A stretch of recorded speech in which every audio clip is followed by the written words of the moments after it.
Hey everybody, welcome to Surface Level, a show that takes a look at society's expectations and rejects the ones we don't see it for, all from the perspective of three black queer best friends. I'm one of your hosts, Jordan, and today, Damon, Tony, and I are discussing our experiences with being black and bougie.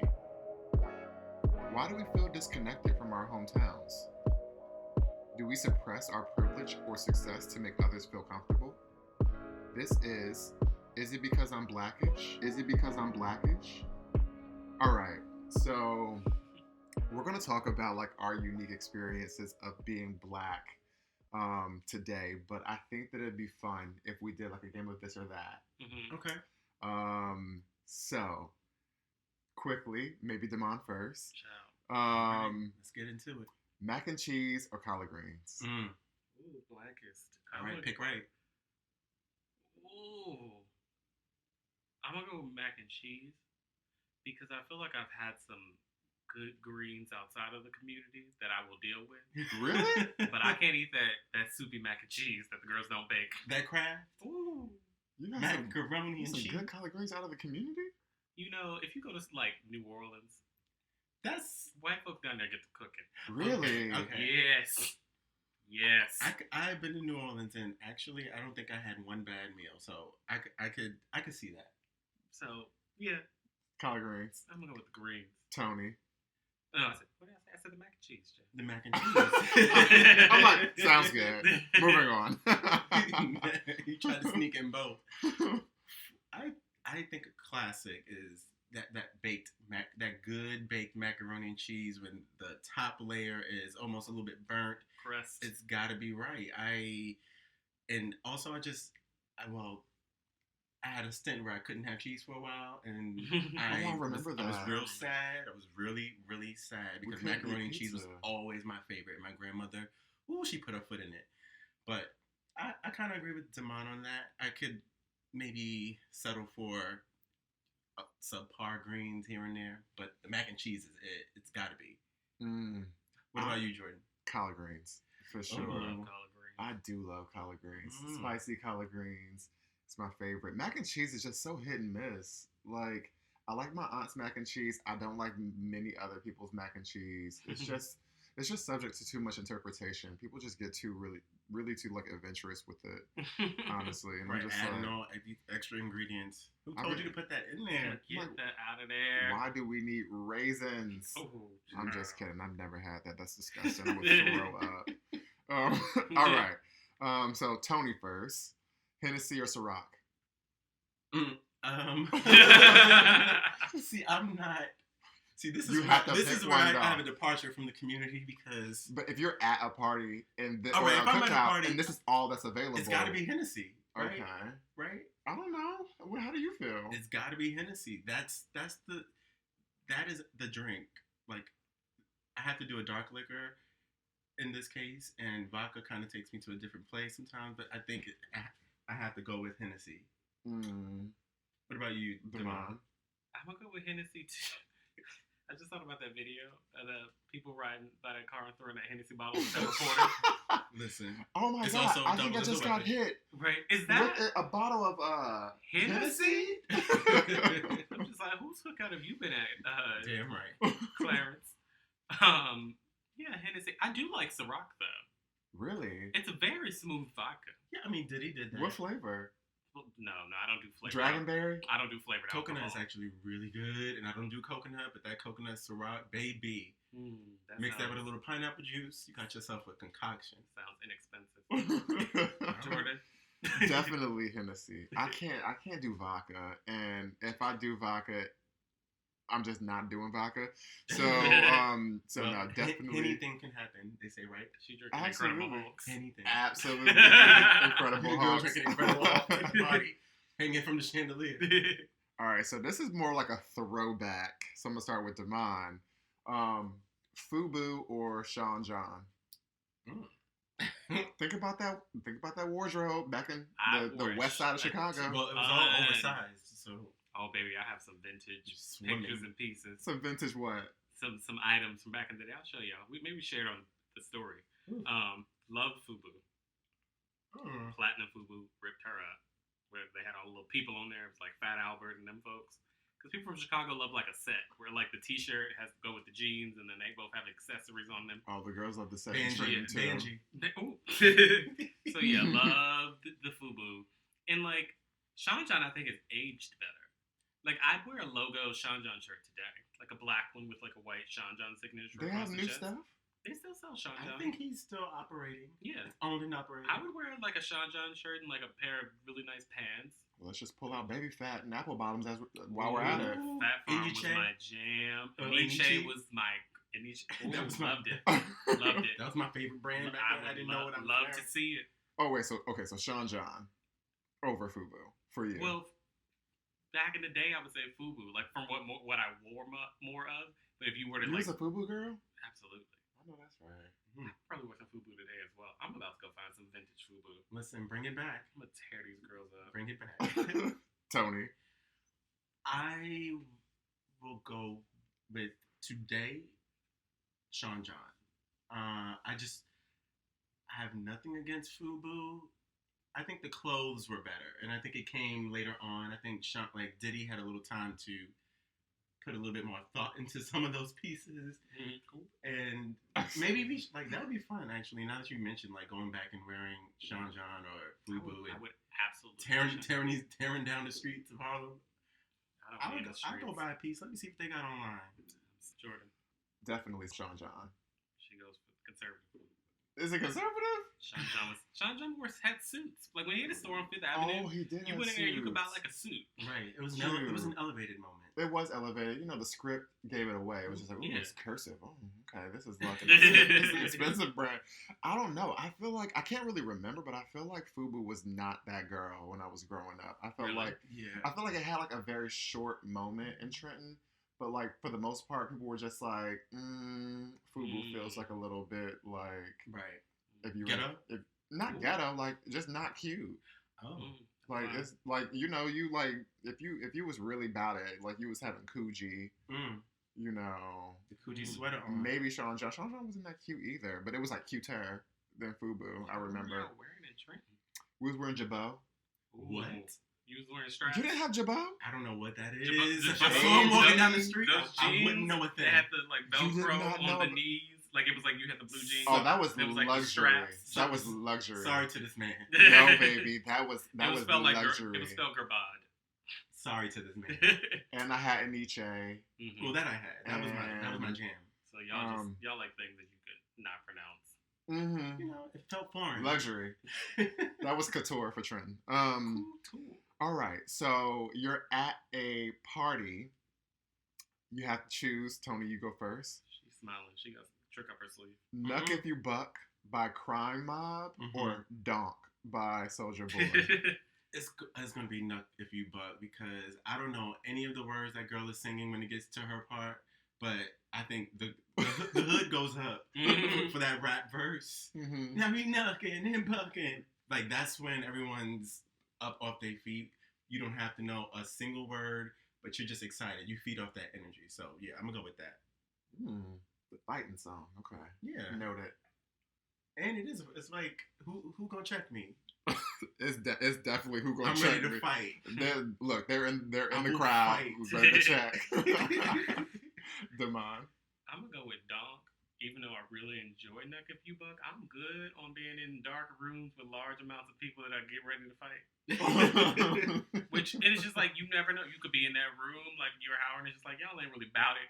Or you could be in that room and just, it's somebody in there that ain't quite shook off their old ways yet. You hear that, you feel that pressure in the back of your head. Right. Next thing you know, you're on the floor. It ain't safe. It ain't safe.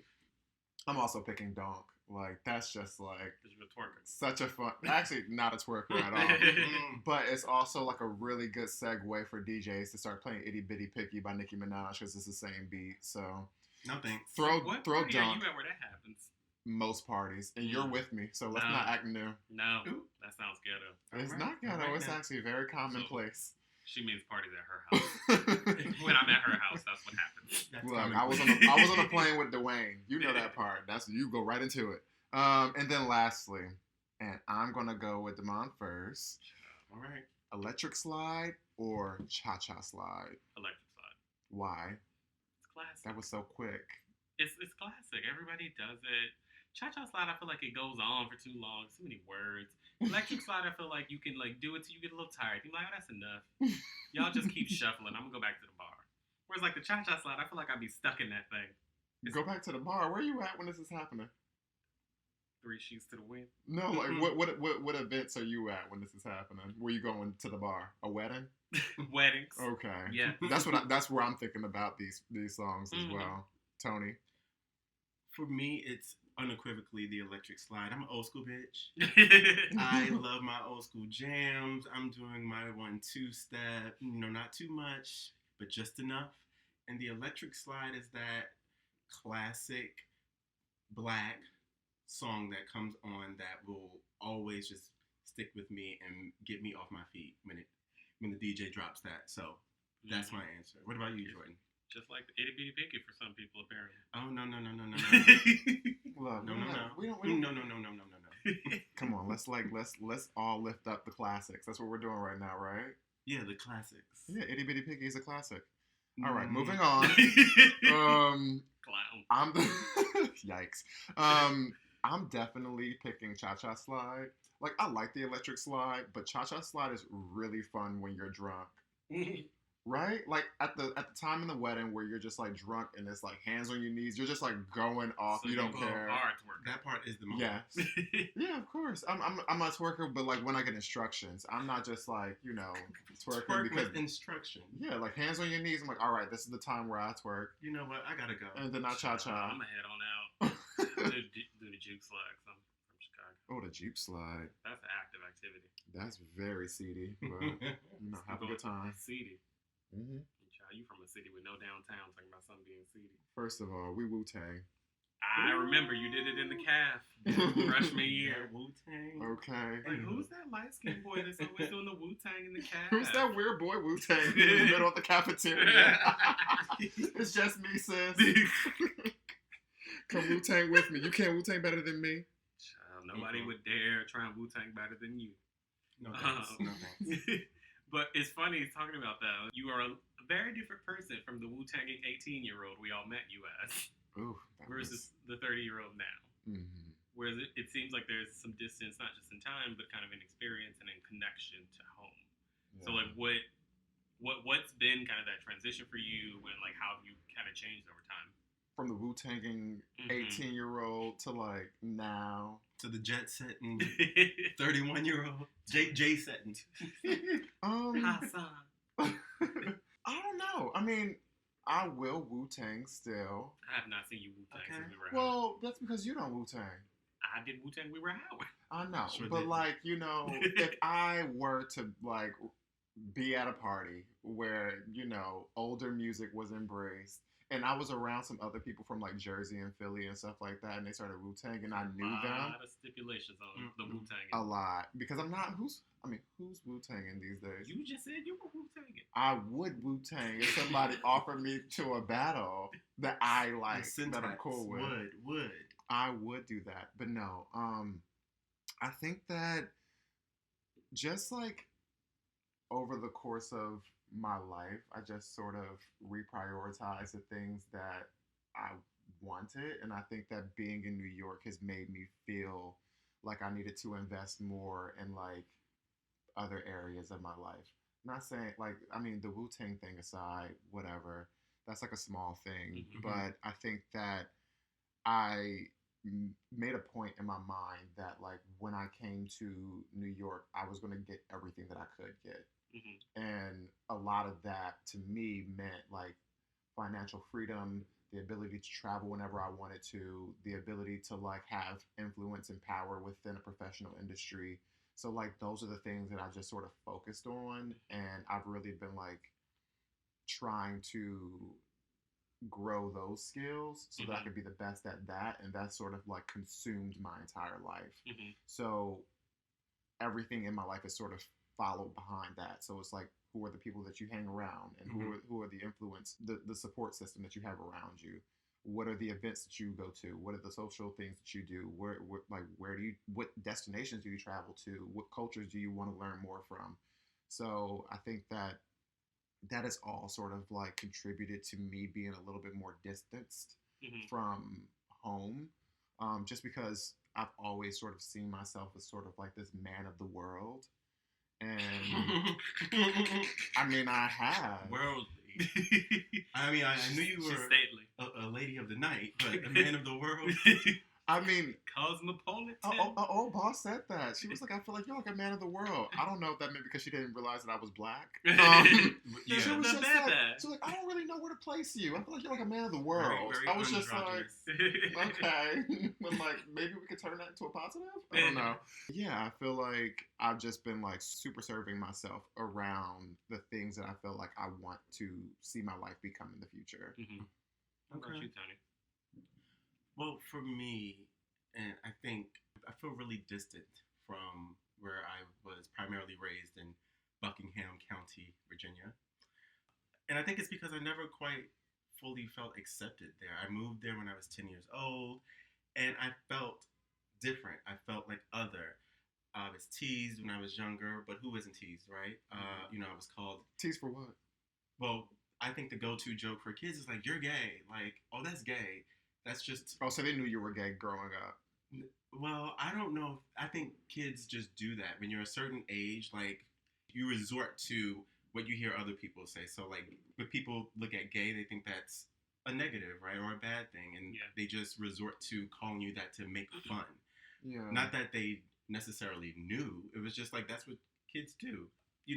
But now I'm like, don't cry for me, Argentina. I sit in this purple chair today. I'm giving Wendy Williams like, don't cry for me. I made it now. But to this day, I just have a distance because I just never felt like I was accepted from my peers coming up, and I don't really like visit home at all. You don't? I don't. The last time I was there, I surprised my mother for Christmas, and it had been 4 years since I'd been home to Virginia. Like, now don't get this twisted. I see my mother because she comes to New York all the time, but I am not running to go back to that small town where I was from at all. And it makes me feel sad, like now, because I have friends that go back home and they have these families and they have this, especially during the quarantine, connection. Like, everyone's going back home, and I'm like, oh, girl. Right. I'll be in Harlem. And, I went home, and I was like, I haven't been home in 4 years. And I'm like, felt like Phaedra Parks. Like, now I'm a doggone villain. People are like, that's crazy. But I just, it's not, when I think of home, I think of a place where there's love overflowing, and there is love overflowing there. But I don't have that strong tie or connection. So, I don't know. That's how I feel. But what about you, Damon? It's interesting because I guess I'm the only one from like a larger city. So like Chi-Town. So people are just like, why don't you go to Chicago? I love Chicago. And like I never understood that. I knew growing up is so different. So like, there's this old MLK quote. Yeah. When he visited Chicago, he's just like, I've never seen, even in Mississippi and Alabama, mobs as hateful as I've seen in Chicago. And Chicago is still, to this day, one of the most segregated places in this country. Like, if you are from the West Side, that is where you are from, that is where you live, that is where you experience life. And unless you go away, like I did, to college or something, military, etc., you live, breathe, and die there. Same thing for the South Side, same thing for the North Side. So if you're growing up on the West, you're not necessarily, like, going to the Bean. Exactly. Or, like, maybe, like, downtown, kind of, like, you kind of, like, play around downtown. Like, that's the one place where you could experience a bit of things outside of whatever your particular neighborhood gives you. Right. But it will be the equivalent of, like, growing up in New York, being able to go to Times Square, but not being able to see the balance of Manhattan below 42nd Street. Right. There's some people that are even in, like, Washington Heights that have never been to Times Square. Yeah, so, like... Ooh. Yeah. And just Chicago's... So, like, I remember when I was coming back from college, and, like, you go to Howard, and you meet these folks, and, like, people at Howard, you'll meet some people who are just like, yeah, I'm a 6th-generation Howard alum, or I'm this, and my mom's a senator, and whatever it may be, and you start experiencing new things, and you get exposure to things like I never understood or even knew about. And I would go back to Chicago, I'm like, where is this shit at? And it was just like, oh, it's all on the north side. It was 5 miles away from where I was, and I just never knew it because there is no interaction between them. Right up under your nose. Right? Yeah. So even when people now are just like, oh, I'm going to Chicago, what should I do? I'm just like, I don't know what to tell you. Right. I've never been an adult there. Even if you move back now, it will not be to the Chicago that I grew up in. So like it's such a segregated place where like if you don't grow up with like tons of money, and like we grew up decently, my parents have done well for themselves, raised us well, like put me through college, and so on. But even still, like my parents have never left the country. My parents like haven't, like if certain things I go to, that I'll take them to dinner and be like, oh, this place is nice. I never would have thought to come here. Right. But it just wasn't a thing. So now with I don't know, like people love to call me bougie, but like with the life that bougie. Ooh, hold on, a bougie black girl. Hold on, Mr. Man of the World. That I just think that I just don't feel as connected to it sometimes, and it's a weird thing because like just being black men, like often we talk about the narrative of the oppression of black men and of black people, black women, black LGBTQ people. But even within our experiences, sometimes we play this like the oppression Olympics, where there's like you feel like if you walk into certain environments, you conceal. Some people conceal parts of themselves, or feel that like we'll go from thinking like, well, I'm a black man and my life is hard. And then someone goes, well, I'm a black queer man and my life is hard. And I'm a black queer woman and my life is hard. I'm a black trans person and my life is hard. I'm a black trans disabled person and my life is even harder. Right. And I think that we are often trying to level up and I don't know, like find out who has the most hardship. Yeah, and you can't compare struggles, right? Yeah. Like do you feel like sometimes you feel uncomfortable or even feel like you are concealing things that people view as privilege in interactions kind of with folks? Oh, absolutely. Ooh, all right, Jordan. I think that like, so there's a couple of environments, right? Obviously, home for me is one of them. Like, I'm one of the only people in my family, I think, that has went out to a major city to like have this metropolitan lifestyle and this corporate America lifestyle. And over the years, like honestly, like since I started going to Howard, like my family has constantly just been like, oh, he's bougie now. Like I can't even go home without like cousins like joking with me like, where are you flying to now? And it's just like I feel like I can't even talk about these things because they're so not a part of their day-to-day. And I don't get the sense that it comes off like they're genuinely interested in my experiences. Like when I did open up, I feel like sometimes it's like I feel like it comes off like I'm bragging. So then I don't talk about it. Or, you know, with you guys, I will talk to you guys like ad nauseum about my fucking budget. I can't. Ad nauseum. I can't. Oh my God. Like, and I'm just like, oh my goodness, like I need to save something. Like I spent too much this weekend. Like all of that. Like if I ever had a conversation about the money that I make and save and don't have with my family, like it won't even be a conversation. It will just be like, shut up. Like you live in New York. You have conversations about your budget. Well, less conversations about my budget make me happy. And then I think there's like another thing about like that I've always kind of experienced, which is kind of a weird experience for me, is sort of like my passing privilege, I guess. Like people thinking that I receive more privileges because I can be kind of like mysterious and like what my race is to certain white people, not to black people. Black people typically know that I'm black. I think that it's non-black people who are just like, what are you? I think that I conceal that sometimes, or I try not to make that a conversation. There are like there was like one friend that I had, she also went to Howard with us.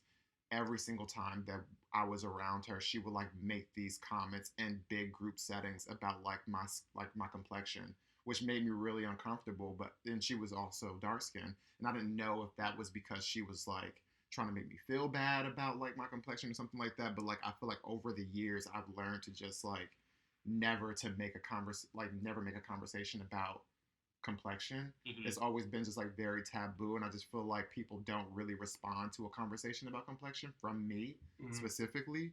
But it's weird because do you think you get any like privileges from it? Do you think it serves you, the way we look? Yeah, we live in a racist world. Yeah. I think that it's very obvious that some white people feel more comfortable with black people who feel a little bit closer to them. Mm-hmm. So Absolutely. I think you're black, but not black. Right. Tony made a joke about work, and it was like the fact that I haven't had any conversations with any of my colleagues about what's going on with all the Black Lives Matter protests. And Tony was like, maybe they don't know you're black. Right. I was like, do you think they do they know you're black? I mean, I didn't stand up and say it, but I was just like, I imagined that they might be struggling from Howard with University, your racial identity. I don't know. I feel like I don't talk about it's weird. I don't talk about money in front of people that I feel like you don't have as much access to money. I don't talk about whatever you want to call it, light skin privilege, passing privilege, whatever. I don't talk about that in front of people that I feel like don't benefit from it. I just don't talk about any of my privilege that other people around me don't benefit from, because I just feel like it's not going to be received well. Tony? So I struggle with this because what I do think is that a lot of people project. Yeah. And I think that's a problem in and of itself. I don't think. Well, first of all, I feel like people, if you're successful, it's like, oh, you're Hollywood now. That's how people. That's what Jordan was getting at. If you've done well for yourself, now they've classified you as this bougie, uppity, well-to-do. Your head is to the sky. That people are projecting onto you, and you have all of those things. But I don't think anyone owes anybody an apology for being born into their situation. You're born into your situation, you're afforded those opportunities, and you have what you have. But what I do think is that people who are fortunate enough to have certain privileges need to do the work, to be aware of those privileges and know when and when not to check those privileges. So I attribute that to being more self-aware. And personally, I'm on a journey where I want to be more aware of who I am and why I do things and why I navigate the world the way I navigate the world. And I can sympathize and feel bad for someone because of their predicament, but I may not be able to really empathize if I haven't dealt with the same issues. Yeah. So that's my take on it. I try not to dim my light, per se, just to make someone else feel comfortable, but I also want to be mindful that everyone may not be or may not have the same privileges that I've been afforded. What about you, Damon? I think I'm 31, and I was in high school, and one of my friends I went to high school with, she came to Howard with me. We were on the phone back when people used to talk on landlines. Oh, cute. Right. What's that? Time. A landline. No, some ancient relic. Dinosaur. And I don't remember what we were talking about, but I will never forget her saying, you can never tell someone else what their worst is. Right. And I think I've carried that with me for a long time. And even for me as a person who is consistently in debate with people about how I think we should live in the world, I still accept that you can't project onto someone else what their worst is. Their experience is their experience. 100%. And there has to be a level of self-awareness to understand that your experience has hardships that you feel, and those hardships may be laughable to other people. And I think that is a level of awareness that most people don't have and don't want to have. You always want to feel like I'm working the hardest, life is hitting me the hardest, and I am doing the best that I can. Right. And that is true for you, and it varies depending on who you ask. And I think that there has to be a level of flexibility and a level of graciousness that we give each other to be the fullness of kind of who we are. Yes. So, in terms of graciousness, okay, because I just want to talk about the shit that people say to me specifically that has made me feel like they've discounted my Black experience.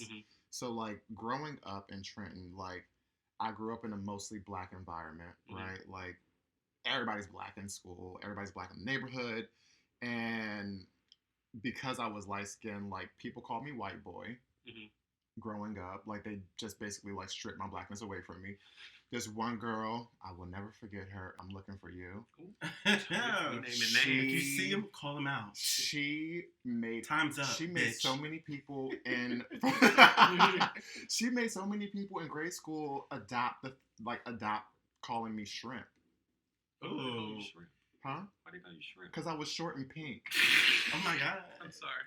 You know what? See, and that's everybody's reaction. Everybody cracked Turn the podcast off. We'll be back next week. And everybody called me shrimp for like a month. I was like really pissed off about that. I'm just like, I live in the same city. Now they call you Mr. Krabs. I'm like, I live in the same city as you guys. I'm like raised by a black mother. I have a black family. I just happen to be light skinned. I'm like, I share the same culture. I'm not less black, but like everyone. You're black-ish. To some people. To some people.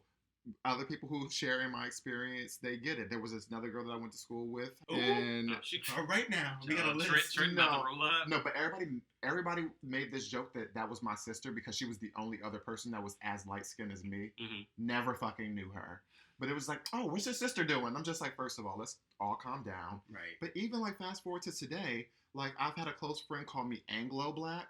Who? Like Anglo-Saxon. I know. No, I'm not saying who. We know who it is.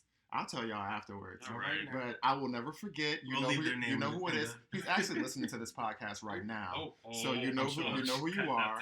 And you called me Anglo-Black. And I will never forget it. And I actually bring it up to him all the time as a joke because that really triggered me.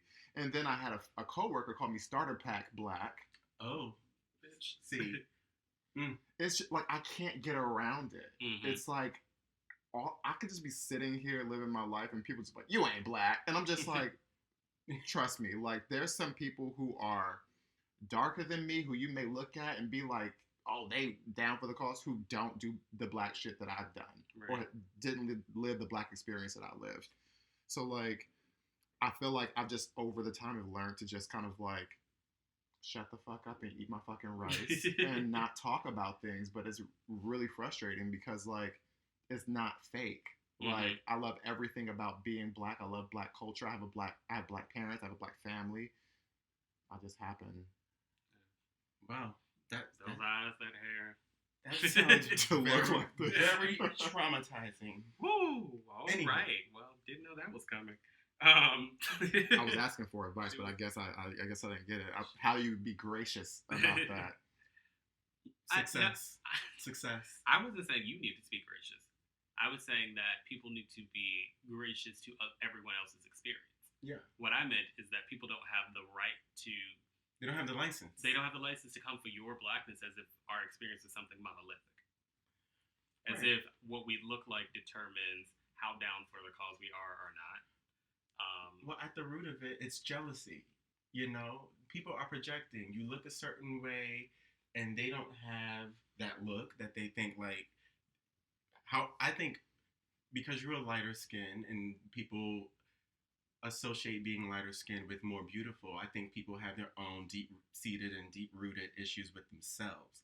You know, that's their own insecurities. So we called your names out. We're coming for you. All right. So again, we are not monolithic, and I think that we don't really have the power to do this. But if we did, if we had to ask Black Jesus, whose black card we would revoke, whom would it be? Let's start with Tony. So this pains me because she was a Harvard grad. Ooh. Oh, I know where you're going. But Miss Omarosa, I'm going to pull your black card. I've always been someone. I remember Omarosa from The Apprentice, season 1, 2004. I actually enjoyed her, because she was an articulate. She was a bad bitch. She was that black woman. I have a picture with her from Homecoming our freshman year. I remember. I just admired her tenacity and the fact that she stood in her conviction of who she is, and she didn't back down from anyone. And that, to me, I lived for it. But she took a turn, and you all very well know when she took this turn. I think she's always been polarizing, right? But Trump check. When she decided to get that Trump check and work for that man in the White House and be one of his token blacks, yes, she was one of his token blacks. Look at that African American staffer over there. Right. That's You know, I am not racist. I have black friends. Okay, sure. She took that job in the White House, and in less than a year, her ass was right back out in the grass. And I really want to ask her, like, how did that work out for you? What did you do that for? And then she went on this whole campaign talking about a book that she was writing and how I think she just didn't have a great experience. And she felt like a clown afterwards. She was a clown. Right, and so it's like now you want to come around and write a book and talk about all the negative things that happened and what you witnessed and how traumatic it was. And I'm like, girl, why did you even subject yourself to that? I just don't get it. So I'm going to pull her black card. Jordan. Well, you know. The girl from Trenton. I will definitely pull Terry Crews's black card. You've been cutting up. Ooh, what? I like Terry Crews. No. He went against Gabrielle Union, and I mean, I know that Gabrielle Union is a very polarizing person for a lot of people. She is. I like her. I love her. Love her, actually. But, like, when he didn't stand up for her when she was fired from one of those shows. I don't watch them shows, but like I saw the headlines. Yeah. And I'm just like, for you to not even talk to your black sister and be like, what's going on? For you to make this public statement of like, oh, racism didn't really happen on this set. You just discounted her entire perspective and her entire experience. Like, I don't rock with that. And I feel like over the course of Terry Crews's career, he's always sort of just been kind of like, always kind of protecting his check, which obviously doesn't come from black people. But yeah, he can definitely go. All right. Well, he can bounce that chest right on out. I'm gonna go with Candace Owens. Ooh, I was gonna say her too. She's so Candace Owens. Yes. For people who don't know, she used to be a liberal, and then she went through like a fake controversy and decided she wanted to be a pro-Trump fake conservative. She's quite critical of Black Lives Matter. She made a very viral video where she's saying she didn't support George Floyd and she's constantly made light of the experience of slavery in this country.